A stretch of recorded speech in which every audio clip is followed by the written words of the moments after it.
서양식 자유가 사람을 자유롭게 만든다고 믿었는데 솔직히 말하면은 저는 그 자유 때문에 사람이 마음이 썩는 걸 너무 많이 봤거든요. 자유라는 말이 예쁘게 들리잖아요, 여러분. 내 인생은 내 거다. 부모 간섭 싫다. 가족 눈치 보기 싫다. 혼자 살고 싶다. 누가 뭐라든 내 맘대로 하고 싶다. 근데요, 제가 서양에서 배운 자유는 그렇게 낭만적이지 않았어요. 제가 배운 자유는 이거예요. 넘어지면은 혼자 일어나. 돈 없으면은 네 문제다. 아프면은 네가 알아서 해. 힘들면은 네가 약한 거야.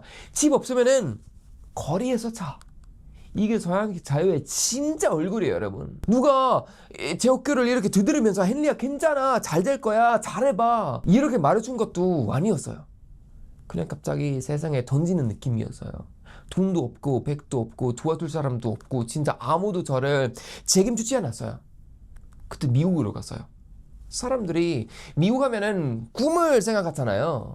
자유의 나라, 기회의 나라, 노력하면은 뭐든지 할 수 있는 나라. 맞아요. 어느 정도는 맞아요. 근데 그 말 뒤에 빠진 문장이 있어요. 망하면은 아무도 안 구해요. 저는 그걸 몸으로 배웠어요. 2013년에 미국에서 처음 자리 잡으려고 할 때 돈이 너무 없어서 이틀 동안 길에서 잔 적이 있었어요, 여러분. 쨍삐에도 이틀 동안 길에서 잔 적이 있어요. 뭐 영화 같은 얘기가 아니에요, 여러분. 낭만적인 노숙도 아니에요. 그냥 추하고 무섭고 쨍삐하고 비참했어요. 밤이 되면은 사람들이 없어지고 가게에 불이 하나씩 꺼지고 난 어디로 가야 할지도 모르겠고 가방 하나 붙잡고 앉아있는데 그 순간에 진짜 뼈에 박히는 생각이 들어요. 내가 여기서 사라져도 아무도 모르겠구나. 이게 자유예요, 여러분. 누가 시키는 사람도 없고 누가 간섭하는 사람도 없어요. 누가 집에 몇 시에 들어오냐고 묻지도 않아요. 근데 동시에 누가 밥 먹으냐고 묻지도 않아요. 누가 돈 괜찮냐고 묻지도 않아요. 누가 오늘 어디서 잤냐고 묻지도 않아요. 그때부터 사람이 조금씩 편해요. 강해지는 게 아니에요. 탁탁해지는 거예요. 저도 그랬어요. 살아남으려고 일하고 돈 아끼고 계산하고 사람을 믿지 않고 괜찮은 척하고 아무한테도 기대하지 않고 속으로는 매일 무너지고 있는데 겉으로는 난 자유롭다 이렇게 말했어요. 이게 얼마나 웃긴지 아세요, 여러분? 배고파 죽겠는데 자유롭대요. 무서워 죽겠는데 독립적이래요. 외로워 죽겠는데 성숙한 거래요. 저는 미국에서 정말 열심히 살아서 여러분 일도 하고 돈도 모으고 학교도 버티고 스스로 길을 만들었어요. 어느 순간에는 나름 잘 살게 됐어요. 제가 제 힘으로 올라왔다고 느꼈고 그래서 더 세게 밀었어요. 난 아무도 필요 없다. 가족 도움 받는 건 약한 거다. 부모랑 사는 건 이상한 거다. 성인이면은 무조건 혼자 버텨야 한다. 그때 저는 진짜 그렇게 생각했어요. 그래서 한국에 와서 충격을 받았어요, 여러분. 28, 30살인데 부모님 집에서 사는 사람들, 할머니 반찬 챙겨주는 사람들, 엄마가 아직도 밥 먹었냐고 전화하는 사람들, 아빠가 자로 데려오는 사람들, 가족끼리 주말마다 같이 밥 먹는 사람들. 처음에는 솔직히 이상했어요. 속으로는 생각했어요. 이 사람들은 왜 아직도 독립을 안 했지? 왜 이렇게 가족한테 기댔지? 저는 그걸 약함으로 봤어요. 근데요, 시간이 지나면 지날수록 제가 부끄러워졌어요. 왜냐면 그건 약함이 아니었어요. 그건 보호였어요. 그건 연결이었어요. 사람이 완전히 망가지기 전에 잡아주는 그물 같은 거였어요. 한국 친구 집에 간 적 있어요, 여러분. 그 친구는 이미 성인이었고 밖에서는 멀쩡한 사람이었어요. 근데 집에 들어가자마자 어머니가 너무 자연스럽게 말해서 밥 먹었어? 왜 이렇게 말았어? 좀 앉아. 과일 먹고 가. 그게 별거 아닌 것처럼 들리죠, 여러분. 한국 분이라서. 저는 그 장면이 너무 이상하게 마음에 박혔어요. 왜냐면 저는 그런 말을 거의 사치처럼 느끼며 컸거든요. 누가 내 얼굴 보고 내가 굶었는지 피곤한지 알아차리고 아무 조건 없이 뭐라도 먹이고 싶어 하는 마음. 그걸 처음 봤을 때는 저는 속으로 이런 생각을 했어요. 사람 이렇게 살아갈 수 있구나. 근데 문제는 여러분, 한국 사람들은 이걸 너무 당연하게 봐요. 엄마 전화하는 거 귀찮다. 가족 모임이 피곤하다. 집에서 간접하다. 왜 나한테 계속 밥 먹으냐고 하냐. 저도 이해해요, 여러분. 오해하지 마세요. 한국 가족 문화가 답답할 때가 있어요. 간접 심할 때도 있고, 비교도 하고, 결혼 얘기, 직장 얘기, 돈 얘기로 숨 막히게 할 때도 있어요. 저는 그걸 모르는 게 아니에요, 여러분. 오해하지 마세요. 근데 서양식 자유가 주는 반대적 지옥도 알아야 돼요. 아무도 간섭 안 하는 삶은 가끔 아무도 관심 없는 삶이 돼요. 아무도 전화 안 하는 삶은 가끔 내가 죽어도 며칠 동안 아무도 모르고 있는 삶이 돼요.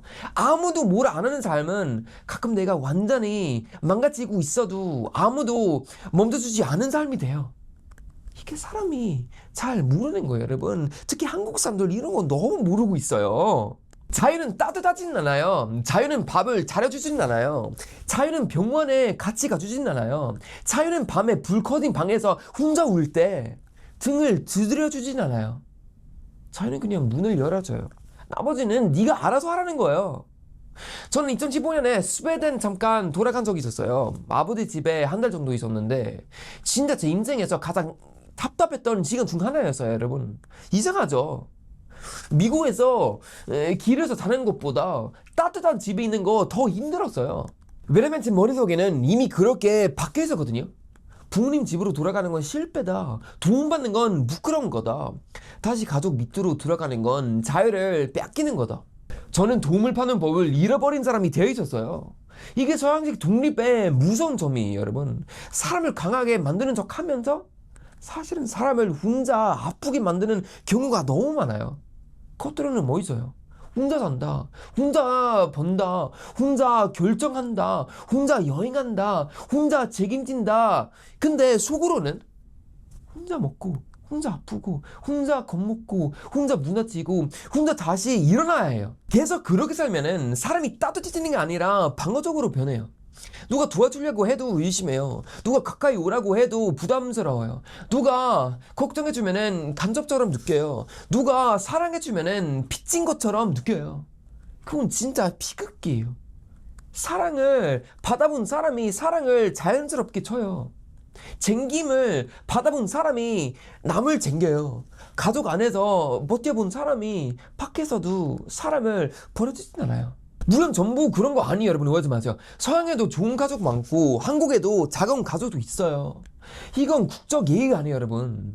이건 사람을 어떤 방식으로 키우냐의 문제예요.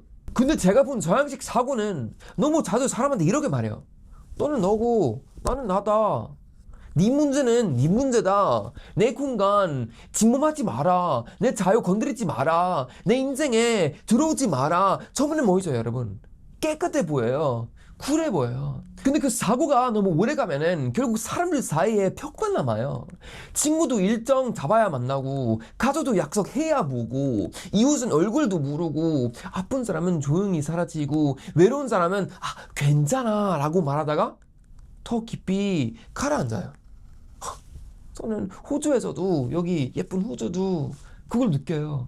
거리는 사람이 많아요. 카페에도 사람이 많고 강가에도 사람이 많아요, 지금. 근데 이상하게 다들 각자 섬처럼 보여요. 아무도 남에게 배기지 않으려고 해요. 그건 좋은 점이에요. 근데 동시에 아무도 남의 삶에 들어가지 않으려고 해요. 그 선이 깔끔해서 가끔 인간관계까지 소독된 느낌이 들어요. 깨끗한데 차가워요. 변한데 외로워요. 자유로운데 비어 있어요. 그래서 한국에 있을 때는 제가 이상하게 느꼈던 장면들이 지금 너무 그리워요. 친구가 갑자기 전화해서 밥 먹자고 하는 거. 아는 형이 아무렇지 않게 야 헨리야 나와 하는 거. 누가 술자리에서 술도 없는 잔소리를 하는 거. 동네 식당 아주머니가 얼굴 기억하고 더 챙겨주는 거. 친구 부모님이 처음 본 저한테도 밥을 계속 버주는 거. 예전에는 그런 게 너무 부담스럽게 느껴질 때도 있었어요. 근데 지금은 알아요. 그 부담 안에 사람이 있어요. 그 잔소리 안에 걱정이 있어요. 그 간접 안에 관계가 있었어요. 서양식 자유는 사람한테 네가 원하는 대로 살아 라고 말해요. 근데 한국식 정은 가끔 이렇게 말해요. 네 맘대로 살아도 되는데 밥은 먹고 살아. 무너지지 마. 물론 끝나야 하는 관계도 있어요. 폭력적이고 사람을 망가뜨리고 숨을 못 쉬게 하는 관계도 멀어져야 해요. 그건 인정해요, 여러분. 오해하지 마세요. 근데 모든 걱정을 간접이라고 부르고 모든 책임을 꼰대라고 부르고 모든 가족의 손길을 자유를 뺏는 감옥처럼 보이면은 그거 너무 위험해요, 여러분. 왜냐면 서양은 이미 그 끝을 많이 봤거든요. 혼자 사는 사람 많고 혼자 늙는 사람 많고 혼자 죽는 사람 많고 누구한테도 기대지 않은 걸 자랑하다가 결국 누구도 기대지 못하는 사람이 되는 경우가 너무 많아요. 그게 멋있는 인생일까요, 여러분? 저는 그렇게 생각하진 않아요. 저는 자유를 싫어하진 않아요, 여러분. 오해하지 마세요. 오히려 자유 때문에 살아남는 사람이거든요. 자유가 있었기 때문에 미국에서 버텼고 제 길을 만들었고 지금 이렇게 한국어로 말할 수 있어요. 근데 자유만 있으면은 사람은 말라요. 사람에게 자유도 필요하지만 붙잡아 두는 손도 필요해요. 혼자 설 힘도 필요하지만 넘어졌을 때는 쨍피하지 않게 돌아갈 것도 필요해요. 내 인생을 내가 선택한 권리도 필요하지만 내가 잘못된 길로 갈 때 누군가 욕하면서라도 먼저 주는 관계도 필요해요. 서양은 자유를 너무 신처럼 만들었어요. 근데 자유는 신이 아니에요. 자유는 도구예요. 잘 쓰면은 사람을 살리고 잘못 쓰면은 사람을 자주 조용히 고립시켜요. 그리고 고립은 사람을 천천히 망가뜨려요. 처음에는 변해요. 그 다음에는 조용해요. 그 다음에는 아무도 없는 게 익숙해져요. 마지막에는 사람이 와도 어떻게 받아야 하는지 몰라요. 저는 그게 제일 무서워요. 한국이 서양을 배울 때 좋은 걸 배워야 돼요, 여러분. 개인의 선택, 사생활 존중, 억지 희생 줄이기. 근데 서양의 짜감까지 따라가면 안 돼요, 여러분. 가족을 침처럼 보고 관계를 방해처럼 보고 도움을 수치처럼 보고 혼자를 성숙함으로 착각하는 순간 한국도 그 따뜻한 힘을 잃어버려요. 그리고 한번 잃어버리면은 여러분 다시 만들기 너무 어려웠거든요. 저는 아직도 기억나요. 미국에서 길거리에서 잤던 밤, 스웨덴 집에서 따뜻한 침대에 누워도 숨 막혔던 그 밤, 한국 친구 집에서 어머니가 과일 깎아주던 그 조용한 오후, 그 세 장면이 제 머릿속에서 계속 사와요. 자유, 공부, 정. 근데 저는 이제 알아요. 사람을 살리는 건 자유롭게 나갈 수 있는 문과 다시 돌아와도 괜찮다고 말해주는 집이에요. 여러분, 서양식 자유를 너무 부러워하지 마세요. 그 자유 뒤에는 아무도 나를 찾지 않은 밤이 숨어 있을 때가 많아요.